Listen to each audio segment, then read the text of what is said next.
ইসলাম ধর্ম রয়েছে বলেই আজ পৃথিবীটা এত সুন্দর। ইসলাম হলো শান্তির ধর্ম। ইসলাম সম্পর্কে পরিপূর্ণ জ্ঞান অর্জন করা একজন প্রকৃত মুসলমানের দায়িত্ব। ইসলামের শিক্ষায় নিজেকে শিক্ষিত করার মাধ্যমে একজন মুসলমান তার জীবনে সার্থকতা খুঁজে পান। ধর্মীয় শিক্ষা প্রসারে ইসলামিক আলোচকরা অনেক গুরুত্বপূর্ণ ভূমিকা পালন করে থাকেন।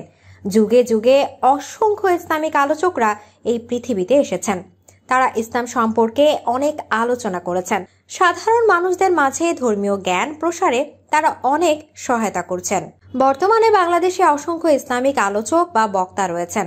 শুধু বাংলাদেশে নয়, এশিয়ার অনেক দেশগুলোতে তাদের অনেক পরিচিতি রয়েছে। এই সম্মানিত ব্যক্তিদের মাঝে আলী হাসান ওসামা হলেন একজন। তাই আজকে মূলত আলী হাসান ওসামার জীবনী সম্পর্কে আলোচনা করব। তাই ভিডিওটিতে একটি লাইক দিয়ে ভিডিওটি শেষ পর্যন্ত দেখতে থাকুন। আলী হাসান ওসামা 1995 সালের আগস্ট মাসে 22 জুলাই সিলেটের একটি মুসলিম পরিবারে জন্মগ্রহণ করেন। তার বাবার নাম খলিলুর রহমান। তিনি ছিলেন ধর্মীয় শিক্ষায় শিক্ষিত একজন ব্যক্তি। ইসলাম সম্পর্কে তার অনেক জ্ঞান রয়েছে। তাই তো তিনি তার ছেলেকে মাদ্রাসায় পড়াশোনার সিদ্ধান্ত নেন। আলী হাসান ওসামার পড়াশোনার অধ্যায়টা শুরু হয় সিলেটে।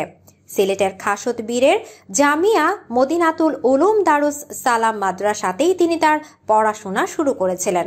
ধর্মীয় শিক্ষার প্রতি ছোটবেলা থেকে তার অনেক আগ্রহ ছিল।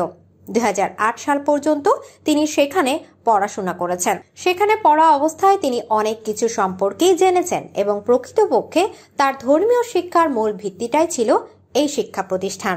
একটানা অনেক দিন সেই প্রতিষ্ঠান অধ্যয়ন করার পর অবশেষে সফলতার সাথে তিনি সেখান থেকে হিফজ শেষ করেন। ইনার ফলাফল দেখে তার পরিবারের মানুষজন ছাড়াও মাদ্রাসার শিক্ষকরাও অনেক আনন্দিত হন।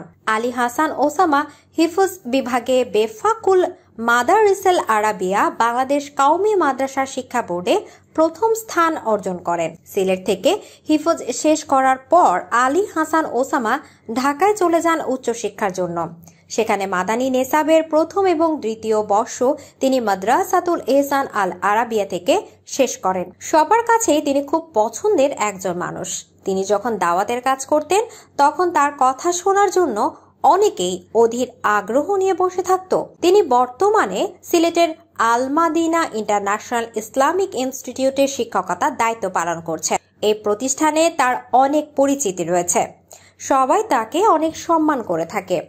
আলী হাসান ওসামাকে বাংলাদেশের বিভিন্ন জায়গা থেকে ওয়াজ মাহফিলে দাওয়াত করা হয়। তিনি সিলেট, ঢাকা সহ বাংলাদেশের অসংখ্য জায়গায় ইসলামিক আলোচনা করেছেন। তিনি যেখানে উপস্থিত থাকেন সেখানে অনেক মানুষ জমায়েত হয়। তার আলোচনা শোনার জন্য মানুষ এক এলাকা থেকে অন্য এলাকায় চলে যায়। তিনি মূলত ওয়াজ মাহফিলে যাওয়ার জন্য মাহফিল প্রতি বিভিন্ন অঙ্কের হাদিয়া পেয়ে থাকেন। আলী হাসান ওসামা শুধুই একজন শিক্ষক এবং ইসলামিক আলোচকই নন, তিনি একজন লেখকও। তিনি তার লেখার মাধ্যমে ইসলামিক অনেক বিষয় তুলে ধরেছেন। তিনি অনেক বই লিখেছেন। তার ফিতনার বজ্রধ্বনি, জান্নাতে সবুজ পাখি, ইসলামে আকিদা ও মানহাজ, কুফর ও তাকফির, মুক্ত প্রাণের হে সন্ধানী, দ্রোহের তপ্তলাভা, জীবন থেকে শিক্ষা নামক বইগুলো ইসলাম প্রিয় জনতার মাঝে ব্যাপক পরিচিতি লাভ করেছে। লেখক হিসেবে আত্মপ্রকাশ করে যেন আলী হাসান ওসামার নামের পাশে নতুন করে লেখক উপাধিটাও যোগ হয়ে গেল। শিক্ষক এবং বক্তার পাশাপাশি লেখক হিসেবেও তিনি সফলতা লাভ করেছেন। বর্তমানে তিনি কোথায় থাকেন সেটা নিয়ে অনেকের মাঝে বিভিন্ন ধরনের মতবাদ দেখা যায়। আলী হাসান ওসামা সিলেট এবং ঢাকার পাশাপাশি রাজবাড়িতেও থেকেছেন। অনেকেই তার বর্তমান ঠিকানা নিয়ে দ্বিধায় পড়ে যান। এই ব্যাপারে আলী হাসান ওসামা একটি ইসলামী সভায় বক্তব্য দিয়েছিলেন। তিনি বলেন, এখন তো বাংলাদেশের অধিকাংশ মানুষই জানে না আমার বাড়ি সিলেট। কেন? আরেকটা পরিচয় এখানে বেশি প্রবল হয়েছে। রাজবাড়িতে মসজিদ, রাজবাড়িতে মাদ্রাসা, রাজবাড়িতে বাসা। তার মানে উনি মনে হয় রাজবাড়িতে থাকেন। উনি মনে হয় সেখানকার লোকাল। অথচ রাজবাড়িতে রয়েছে 2018 সাল থেকে। সব মিলিয়ে 5 বছরের কম সময়, আর জেলের 1 বছর বাদ দিলে 4 বছরেরও কম সময়, কিন্তু সবাই ভাবছে আমার বাড়ি রাজবাড়ি। অথচ আমার বাড়ি সিলেটের মূল কেন্দ্রে। অনেকে আমাকে বলে, আপনার বাড়ি সিলেটে, পড়াশোনা করেছেন ঢাকায়, আবার থাকেন রাজবাড়ি। যারা একটু উন্নত পড়ালেখা করতে চায়, বিদেশ না গেলে রাজধানীতে আসবে, এটাই স্বাভাবিক। কিন্তু আপনি ঢাকা ছেড়ে রাজবাড়ি কেন? স্বাভাবিকভাবেই নিজেকে যদি নিজে প্রশ্ন করি তাহলে নিজেও পেরেশান হবে। সিলেটে তার পরিবার আত্মীয় স্বজন ছেড়ে রাজবাড়িতেই তিনি পড়ে রয়েছেন। এটা নিয়ে অনেকের মনে অনেক সংশয়। তিনি মূলত একটা দিনের কাজ করার জন্য রয়েছেন। তিনি ঢাকায় থাকেন না, কারণ ঢাকায় পর্যাপ্ত আলেম আছে, পর্যাপ্ত ওলি আছে, পর্যাপ্ত দায়ী আছে। ঢাকায় নতুন করে কেউ না থাকলেও ঢাকার দিনদারি থেমে থাকবে না। কিন্তু উত্তরবঙ্গের অনেক কুতুবই ঢাকায় পড়ে রয়েছেন। তারা যদি ঢাকায় পড়ে না থেকে উত্তরবঙ্গে গিয়ে পড়ে থাকতেন তাহলে এলাকাগুলো শিরক আর বিদাতের আখড়া হতো না। কিন্তু তিনি সিলেটেও থাকেননি, কারণ সেখানেও আলেমদের অভাব নেই। তাই তিনি ঢাকা থেকে 100 কিলোমিটার দূরে রাজবাড়িকে বেছে নিলেন। কিন্তু যারা রাজবাড়িতে যায় নাই তারা জানতে পারবে না কি পরিমাণ শিরক আর বিদাত রয়েছে সেখানে। তাই তিনি সবকিছু ছেড়ে রাজবাড়িতে রয়েছেন এবং এখানে দিনের কাজ চালিয়ে যাচ্ছেন। সিলেট এবং রাজবাড়িতে তার বাড়ি রয়েছে। আলী হাসান ওসামা তার বক্তব্যে বিভিন্ন বিষয় নিয়ে আলোচনা করে থাকেন। তার আলোচনায় অনেক কিছু স্থান পায়। তিনি সমসাময়িক বিভিন্ন বিষয় নিয়ে আলোচনা করে থাকেন। পশ্চিমা বিশ্বে অনেক সময় ইসলামকে অবমাননা করা হয়। তারা ইসলামের বিপক্ষে বিভিন্ন সময় বিভিন্ন ধরনের সমালোচনা করে থাকেন বা কোনো ঘটনা ঘটিয়ে ফিতনা ফ্যাসাদের সৃষ্টি করে থাকেন। এই বিষয়টা নিয়ে তিনি অনেক সুন্দর করে একটা বক্তব্য দিয়েছেন। এই ব্যাপারে আলী হাসান ওসামা বলেন, পশ্চিমা বিশ্ব নিজেদের দেশের মাঝে শয়তানি করবে। তারা এটা নিজেদের মাঝে সীমাবদ্ধ রাখেনি।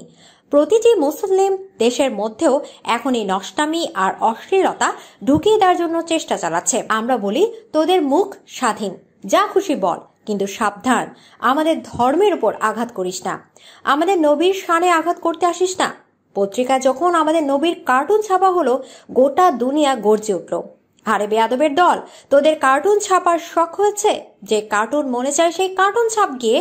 তোদের এই রম্য পত্রিকায় নবীর কার্টুন ছাপতে যাস না, অন্যথায় দুনিয়ায় 180 কোটি মুসলমান কখনোই সেটা সয়ে নিতে পারবে না। আরে মুসলমানের আমলে ত্রুটি থাকতে পারে, কিন্তু আল্লাহ এবং তার নবীর প্রতি কোনো মুসলমান জেনে বুঝে নিজেকে গাফেল দেখাতে যায় না। বরং এর জন্য যদি জান কোরবান করা লাগে, এই আসমান দেখেছে, এই জমিন দেখেছে, পৃথিবীর মানুষ প্রত্যক্ষ করেছে। শুধু আলেম বলে কথা না, হুজুর বলে কথা না, মাদ্রাসার ছাত্র বলে কথা না, এদেশের সাধারণ থেকে সাধারণ মানুষও এই বুকে তাজা রক্ত ঢেলে দিতে এক মুহূর্ত দ্বিধা করে না। ইসলাম ধর্মের অবমাননাকারীদের দিকে আঙুল দিয়ে এভাবে নিজ বক্তব্যের মাধ্যমে তিনি বুঝিয়ে দিলেন নিজ ধর্মকে কতটা ভালোবাসেন তিনি। তবে বর্তমানে তার পরিচিতি ব্যাপকভাবে সারা বাংলাদেশে ছড়িয়ে পড়েছে। সোশ্যাল সাইটে তাকে অনেক সময় দেখা যায় তিনি একটি ঘরে বসে সবার সাথে আলোচনা করছেন। ইসলামিক অন্যান্য বক্তাদের সাথে তার অনেক ভালো সম্পর্ক। ওনারা সবাই তাকে অনেক আদর করে থাকেন এবং ওনাদের সাথে বিভিন্ন বিষয় নিয়েও তার আলোচনা হয়। খুবই ভদ্র এবং নরম স্বভাবের একজন মানুষ আলী হাসান ওসামা। নুরানি চেহারার এই শিক্ষিত ধর্মপ্রাণ মানুষটি যেন দিনের কাজে একটা নতুন মাইল ফলক প্রতিষ্ঠিত করেছেন। ইউটিউবে যে কয়েকজন ইসলামিক বক্তাদের আলোচনা সবার মাঝে গ্রহণযোগ্যতা তৈরি করেছে, সেগুলোর মাঝে আলী হাসান ওসামা হলেন অন্যতম। তিনি বিদাত এবং শিরক মুক্ত একটি সমাজ গড়ে তুলতে চান, যেখানে কেউ শিরক করবে না, কেউ বিদাত কোনো কাজ করবে না, হালাল হারাম সম্পর্কে সবার ভালো ধারণা থাকবে। বিশেষ করে যুব সম্প্রদায়কে নিজ ধর্মের প্রতি অনেক বেশি শ্রদ্ধাশীল হতে হবে বলে তিনি মনে করেন। যুবকরা যদি নিজেদের মাঝে ধর্মীয় চেতনা জাগ্রত করতে পারে, তাহলে ইসলামিক শাসন ব্যবস্থা কায়েম হতে খুব বেশি দিন লাগবে না বলে মনে করেন তিনি। প্রিয় ভিউয়ার্স, আলী হাসান ওসামাকে আপনার কাছে কেমন লাগে? আপনি কি তার আলোচনা শুনেছেন? যদি শুনে থাকেন তাহলে সেই সম্পর্কে কমেন্ট করে জানান এবং তার সাথে সাথে আপনি আর কোন কোন ইসলামিক আলোচকদের জীবনী সম্পর্কে জানতে চান সেটাও কমেন্ট করে জানিয়ে দিন। আপনার মূল্যবান কমেন্টের উপর ভিত্তি করে পরবর্তী ভিডিওটি তৈরি করা হবে। এমন সুন্দর সুন্দর ভিডিও নিয়মিত পেতে চাইলে চ্যানেলটিকে সাবস্ক্রাইব করে বেল বাটনটিকে অন করে দিন। সোশ্যাল সাইটগুলোতে আপনার বন্ধুদের মাঝে যত পারেন ভিডিওটি শেয়ার করে দিন। আপনার জন্য রইল অনেক অনেক শুভকামনা।